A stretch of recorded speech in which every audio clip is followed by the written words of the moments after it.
Hey guys. So you've probably heard me talk about creating content using your podcast.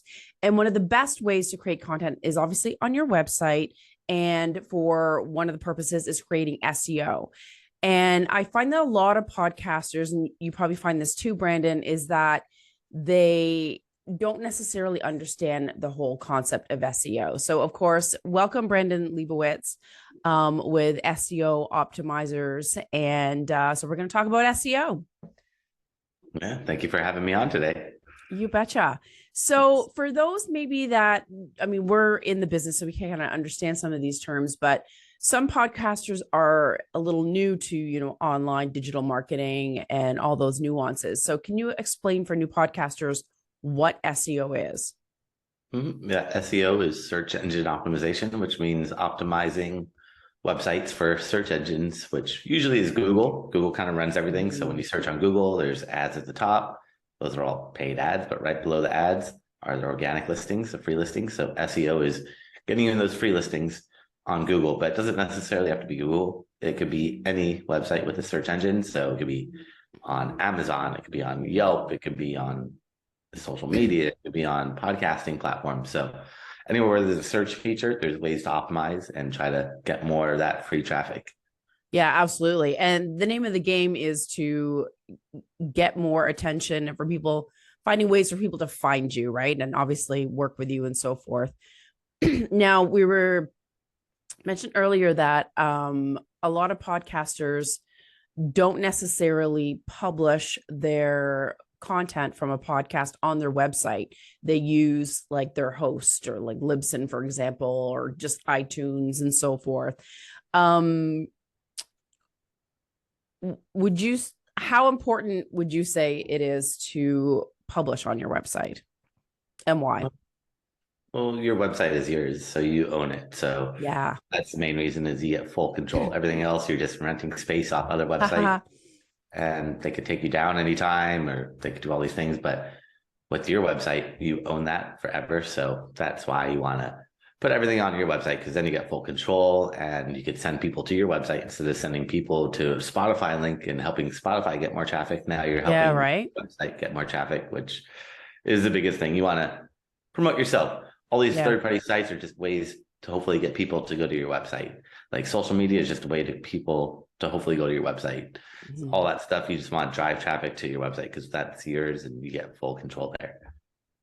I agree. And to me, it's like there's so much real estate on a website for converting a listener to a lead, the sidebar, call to actions, and so forth. So to me, it's like it's double duty. Yeah, but at least you get that full control, and that's the main thing. I know. I love that. So when we say, because I've actually had this with new clients, and I'm like, and I do podcast leverage audits, and I've said, I'm like, oh, like you need to publish your podcast on your website.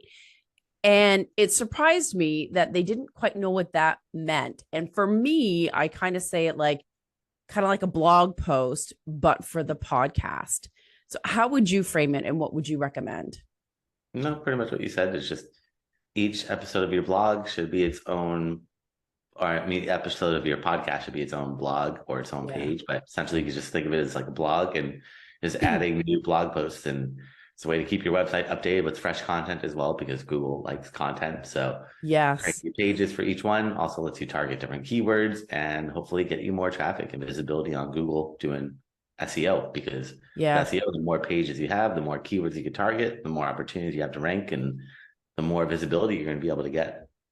That's true. And I want to touch upon a few things. One, show notes, and then also keywords. So when you're creating a post or blog post or whatever you want to call it for your podcast episode, like what do you need on that page in order to help with your rankings? The main thing is text. Google can't read images or videos or understand audio yet. They're trying to, but I know they rely on text. So the more text you have, the better. So embedding the audio or the video of the podcast is great, but then you have to have some text that supports it, either a summary summarizing it. If it's a long podcast, like an hour-long podcast, you can just summarize it, have little timestamps for the different sections.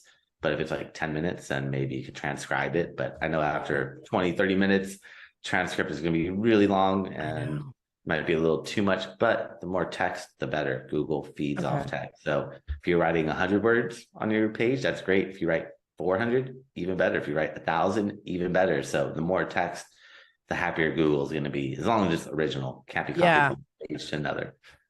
Totally. Is there a word count that is like ideal? Like you shouldn't go this short or you shouldn't go this long, or like any guidelines that are specific? Yeah, the best way is to take the keyword that you want to rank for.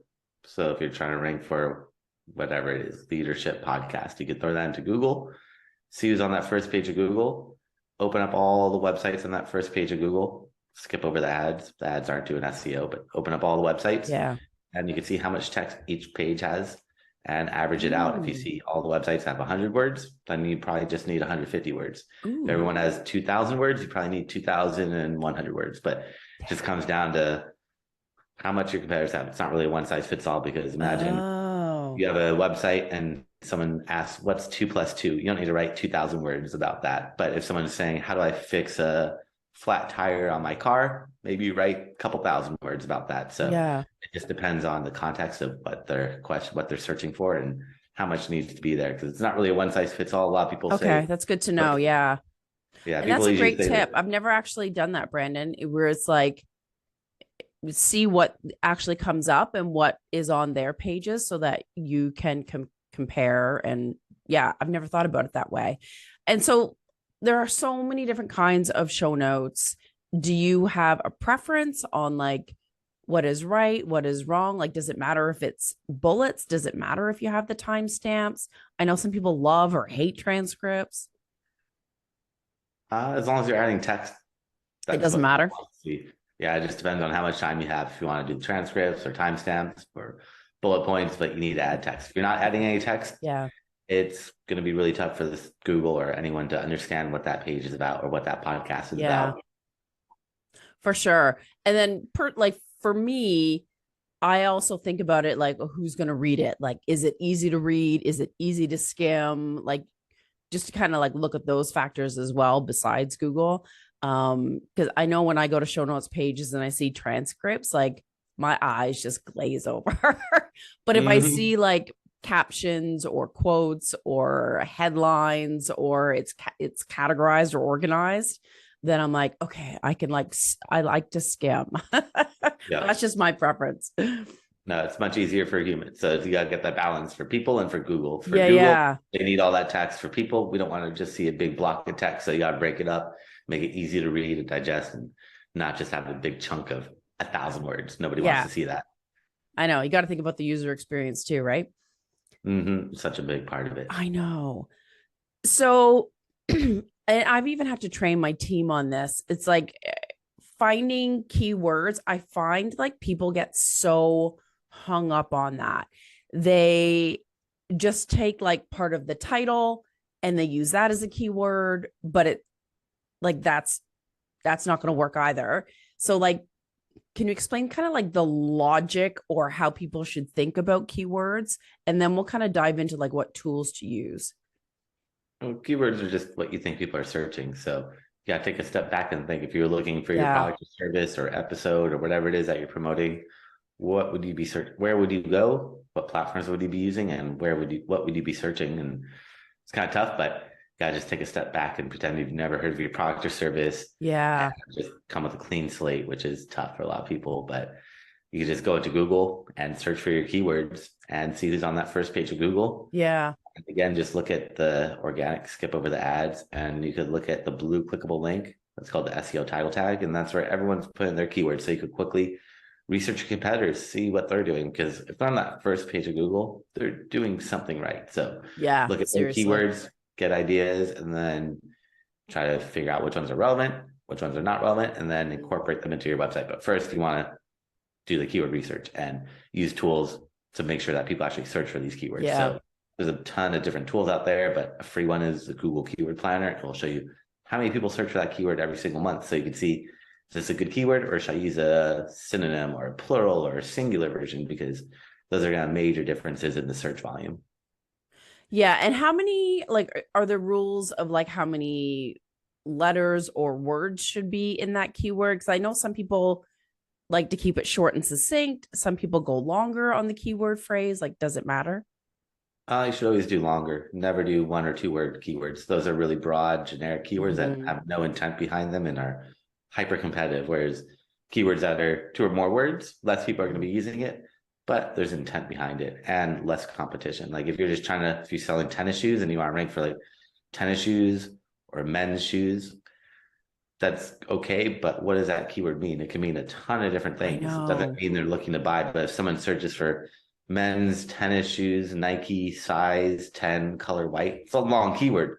Not many people are going to be using it, but they know exactly what they want, what size, what Yeah. color, what brand. So they're ready to make a purchase. Whereas someone just searching for tennis shoes, what does that mean? Yeah. It can mean too many different things. I know. Or tennis shoes for teenagers or like or whatever it may be. But I love the word that you used, and that was intent. I know when I was training my team, I was like, don't just look at the title that our clients give us. Like, what is the focus of the article? What is the intent behind the article? And then, because there's so many like angles you can go at, and then to do the search on all those different types, often sometimes it's quite surprising. You're like, oh, I think this keyword's going to work. And then you're like, oh, no one searches for that. All right. It's just, Mhm. yeah, it's you have to look at the data. Yep. You gotta look at the data. It's all there for you if you just tap into it. So the Google Keyword Planner, it's free and it'll show Yeah. you all that data. Yeah. I use signed up for Uber Suggest, Neil Patel's tool. It's super easy to use. I know there's others like SEMrush, I think. I don't know. There's a ton of other tools that you can pay for. Do you use some of those? Yeah, but they take all their data from the Google Keyword Planner and just make it look Oh, prettier.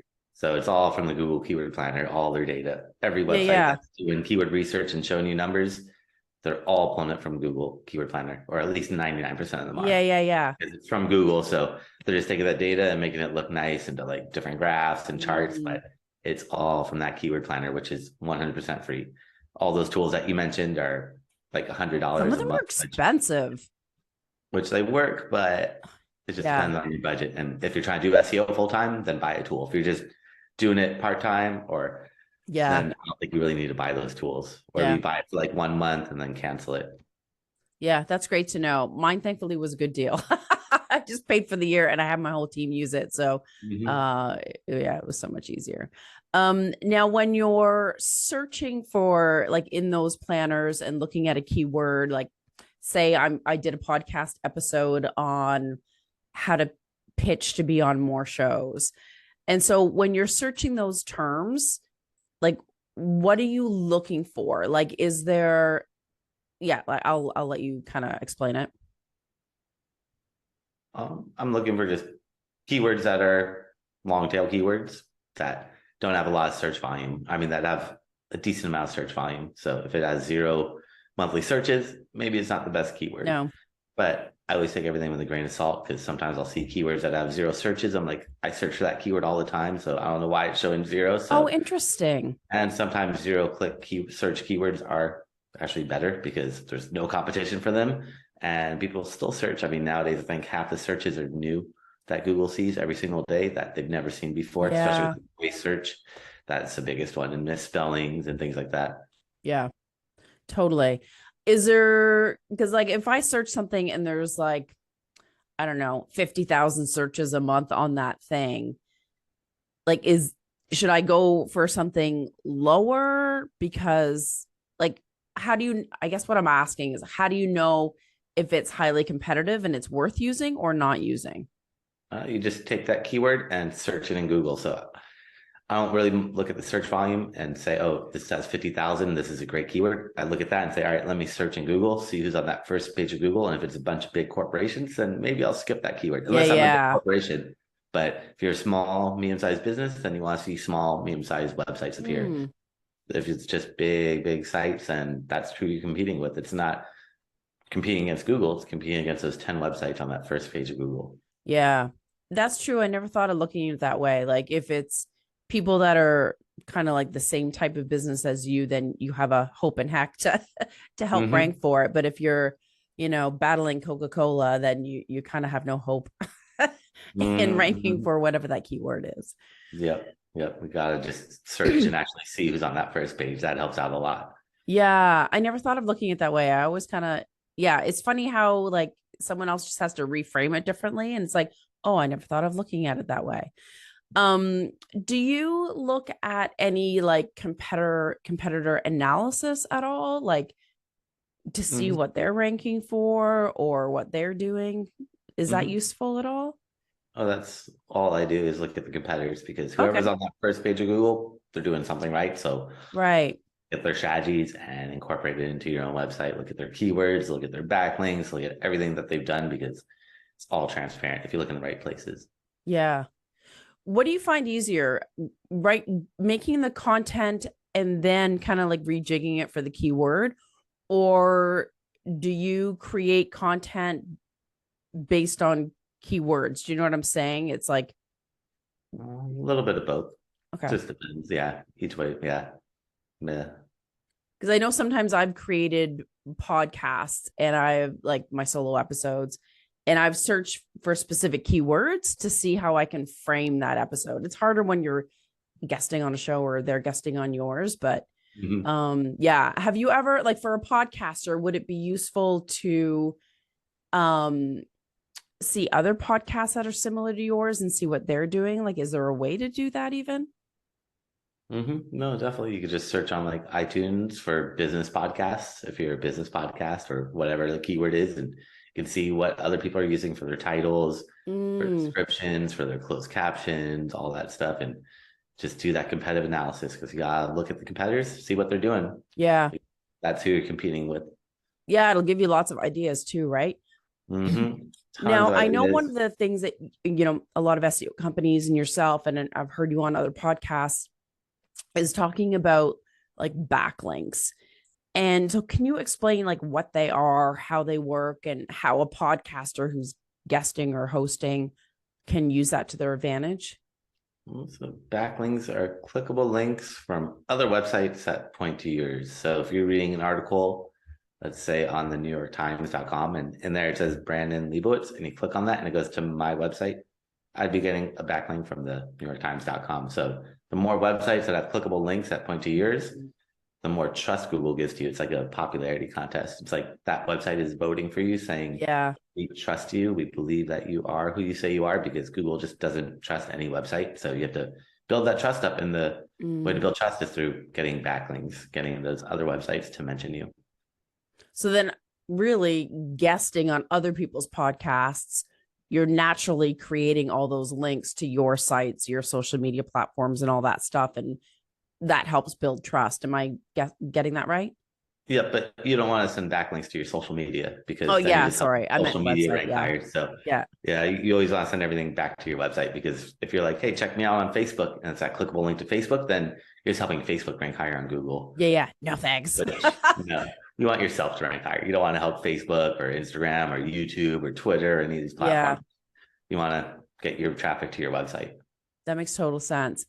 Now, I obviously have a business and a podcast.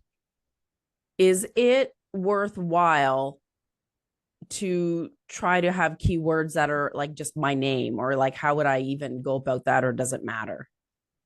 It just depends if you want to brand your name. Like my name is Brandon Leibowitz, so there's not too many of me. So it's pretty easy for me to rank for my Yeah. keyword. But if your name is like John Smith or like Tom Cruise, where you have a name that's a celebrity, then you might want to start branding yourself. But again, it just comes down to the competition. So I would search in Google, see who shows up. And if you're not appearing, Yeah. then maybe you want to start putting your name in a little bit more. But if you're already dominating and ranking for all your name variations, then I wouldn't worry about it too much. But it just depends on how unique your name is. If your name is Yeah. unique, you're good to go. If it's kind of popular and more generic, then it's gonna be a lot more work to get you up there. Yeah, for sure.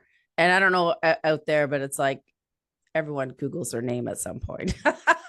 For me, there's Mhm. another Lindsay Phillips, but she spells it slightly wrong. And she's famous for like making flip flops. She makes really like she has like a shoe brand. But Nice. other than that, there's just me and her. So I'm like, whoo. That's good. That makes it easier. Much, much easier. I know, right? So funny. Yeah. What else was I going to ask you? Um, oh, So you mentioned that Google only wants text. So does it matter about like embedding the YouTube version of the podcast anywhere, or does it really not factor in? I would embed the video on YouTube as many places as possible, because if you want to rank higher on YouTube, Yes. part of YouTube's algorithm is not backlinks, but embeds. So the more websites that Right. embed your video, it's like you're building backlinks to that YouTube video Oh, page. okay. So I should be giving my podcast hosts or guests the YouTube link to embed on their site. Yeah, yeah. The more places you embed that Yeah. YouTube, the higher you're gonna rank on YouTube. So Sweet deal. that's yeah. Yeah, Everyone wants more visibility on YouTube. YouTube's one of the top 3 most popular websites out there. So that it is. Oh my, and its search capacity is like a whole nother separate beast. We and won't talk Google about owns that one. YouTube. Yeah. And Google owns YouTube as well. So Yeah. another reason why Google's going to push YouTube forever as much as they can. Yeah, that makes sense. So I know it's important to put our podcast episodes on like quote unquote blog posts. Is it important to have a web page that's like about the podcast? Or does it matter? I mean, usually you should put like an about us, contact us, like a normal website would have all that privacy policy, terms of service. So you want to make your website look real, and a real website would have all that stuff. Yeah. Even if it's just a sentence or two about you, but at least you have something there. But I mean, like a page, like I obviously have the about me, but like, is it important to have a page that's about your podcast show in general to help rank for your show name, or is that important? You can incorporate it into the about me page with you. So Oh, I would okay. just have it all in that one about Yeah, me page yeah. about us. Yeah. I wouldn't have Okay. multiple about us. It's going to confuse people. Yeah, fair enough. Fair enough. Now I know like for me in my WordPress, the back end of it, I have SEO Yoast, which is a plugin and tool that helps me with the keywords and so forth. Um, I know there are other tools. Are there any that you recommend and any tips to help SEO that post? I mean, it just depends on what platform. If you're on Shopify, they're not going to have all the same plugins. I think they have No. Yoast on Shopify. If you're on Squarespace or Wix, and these are all third-party tools. It's just what you do with them. Just installing a plugin or a tool, it's going to do nothing really until you do it or use it. So it's all about how you use it, how you put those keywords in it, and all how you do the keyword research, how you incorporate them into your content. But I don't look at those tools too much with what they're telling you to recommend, because these tools are just third-party tools. They don't know Yeah. Google's after them. They're just telling you to do stuff that used to work, but doesn't necessarily work nowadays. So Oh, I don't really interesting. look at what they're telling you. I just take it with a grain of salt and say, okay, this is good to look at, but I don't trust half that stuff. Okay. That's good to know. So when you are creating that blog post, like I know you're supposed to pepper that keyword itself into the text throughout, and have it in the title. So what kind of guidelines should we be looking at besides just putting the keyword in the keyword box? There's obviously steps that you need to optimize that post itself besides having a lot of text. Like, are there things that we should and shouldn't do? You should definitely write for people. Don't worry about putting keywords in there. If your Okay. keywords don't pop up in there, then you're probably not writing about that topic. So write for people. Don't worry too much about Google, because nowadays that's not how you should write. Maybe 5-10 years ago, you write for Google. Now you write for people. But the title is the most important place to put the keywords. Okay. Title is 60 characters. After that, most platforms will cut it off. And that's pretty much try to put as many keywords as possible without repeating yourself. And that's title for a blog post, a podcast, an article, a video. It doesn't matter. Any title for anything online. The most important thing is put those keywords in the title.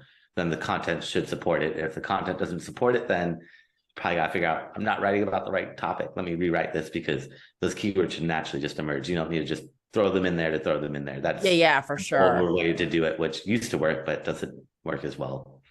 I know. And I remember some people used to actually put the keyword in it, but put it in white text. So it's like, it's kind of there, but like, it's not native to the content. And they thought they could like pull one over Google's eyes. Did you ever heard of that? Yeah, no, Google sees all That's those tricks. I crazy. mean, you could put like font size 0.001 and then match the color to the background, and Yeah, yeah. but Google will see that. I And know. It's yeah. smarter. And how important is the meta description? And do you have any tips for that? So there's the SEO title tag, which is that blue clickable link in Google. That's Yeah. 60 characters. That's the most important place to put your keywords.